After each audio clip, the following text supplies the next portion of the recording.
There are crowns adorned with diamonds, crowns passed down through bloodlines, crowns blessed by priests, kissed by nobles, worshipped by nations. And then, there are crowns born of betrayal. This is not the tale of a noble ascension, nor of a warrior earning his right to rule.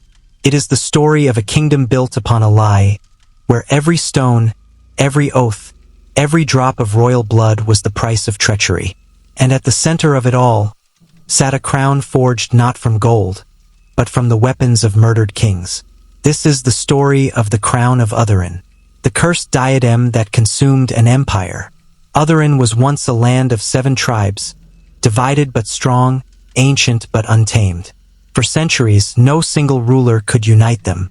Blood feuds ran deep, alliances crumbled as fast as they were made, and every attempt at unity ended in assassination. But one man changed everything. His name was Cailan Vyre. He was not born of royal blood. He was a mercenary, a bastard, a shadow without a banner. But he was cunning. He did not conquer by war, he conquered by betrayal.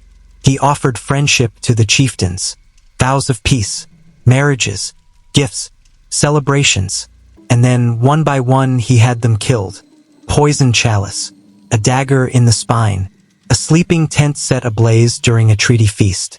The final betrayal came at the Gathering of the Horns, an ancient summit where all 7 rulers came together under truce.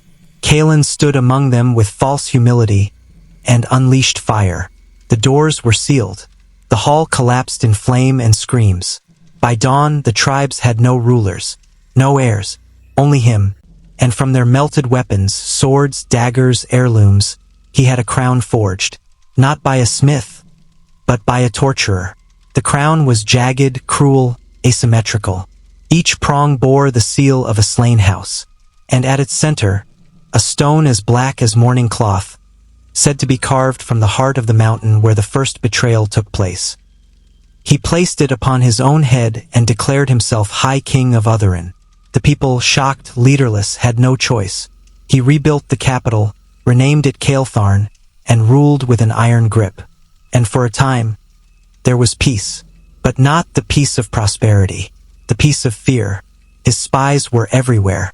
His soldiers, called the Blood Guard, carried no emblems, only blades marked with the names of the fallen chieftains. And in the throne room, the crown sat atop his head, humming softly in the silence. But power obtained through betrayal does not stay silent for long. Strange things began to happen. Those who wore the crown, even briefly, suffered nightmares. Visions of burning halls, screams that never faded, eyes watching from the cracks in stone. The king's concubines miscarried. His hounds tore each other apart. The palace walls wept blood during rainstorms. Still, Cailan refused to remove the crown, because without it, he said, the voices would return. He began to speak to shadows, to hold counsel with no one. His eyes, once sharp and calculating, grew sunken, distant, as if seeing something no one else could. Whispers spread that the crown was cursed, that it held the souls of those betrayed, and that they were waiting. Then came the rebellion, not from nobles, but from within. Cailan's own son, Jorel, had grown up watching the throne rot his father's mind.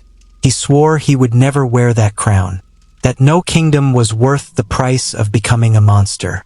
But fate is cruel. Cailan discovered the plot.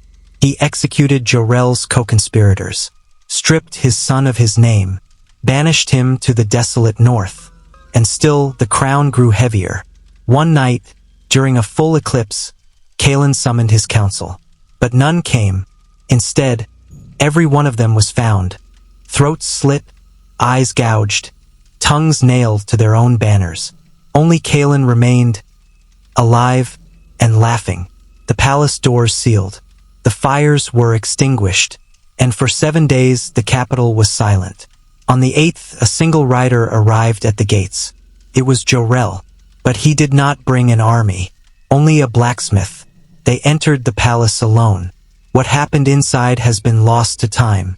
Some say Jorel confronted his father and slew him with the very blade Cailan once used to betray the last of the chieftains. Others claim Cailan died smiling, whispering that the crown had already chosen its next host. When the doors finally opened, the throne room was empty.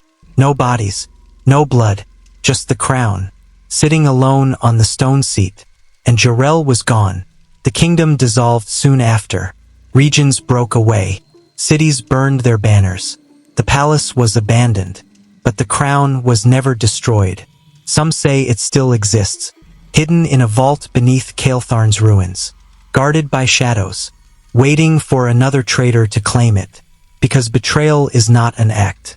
It is a legacy, and a crown born from betrayal only answers to betrayal. So the next time you see a king rise too fast, loved too little, feared too much, ask yourself, what kind of crown does he wear, and what did it cost to forge?